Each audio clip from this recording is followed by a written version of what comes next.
Այս տարի ամենայն հայոց կաթողիկոսի կոնդակով մարտի 5-ը սպարապետ Վազգեն Սարգսյանի ծննդյան օրը հռչակվել է պատանի երկրապահի օրհնության օր։ Այդ օրը Հայաստանի Հանրապետությունում բազմաթիվ պատանիներ եւ աղջիկներ երկրապահի երթում են տվել եւ օրհնություն ստացել եկեղեցիներում։ Երեկ Ստեփանակերտի Սուրբ Հակոբ եկեղեցում պատարագի ավարտին Արցախի թեմի առաջնորդ Պարքև arczepiskopos Martirosyan-ը հիշատակել է լուսահոգի սպարապետին եւ խոսել մարտի 5-ի խորհրդի մասին։ Ներկաներին թեմակալ առաջնորդը հորդորել է աղոթել բոլոր հայ քրիստոնյա պատանիների եւ աղջիկների համար, ովքեր վաղը ստանձնելու են հայրենիքի պաշտպանության գործը բոլոր ասպարեզներում։ Նոր սերունդը նոր մարտահրավերներ ունի եւ դրանց դիմակայելու եւ արդարության հասնելու համար նրան հավատ եւ ջերմեռանդություն է անհրաժեշտ։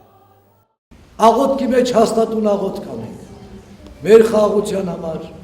ցեղասպանության, Արցախի ճանաչման համար, հավատքի հզորացման, մանավանդ մենք ապրում ենք ձեզ հետ մի դարաշրջանում, ուր ահռելի մարտահրավերները ջնջում են քրիստոնեական արժեքները, քրիստոնեության դեմ ահավոր պատերազմ է գնում, որպես ճշմարիտ քրիստոնյաներ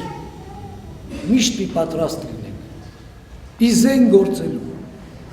հանուն Աստծո, հանուն հավատքի, հանուն խաղաղության եւ հանուն արդարության։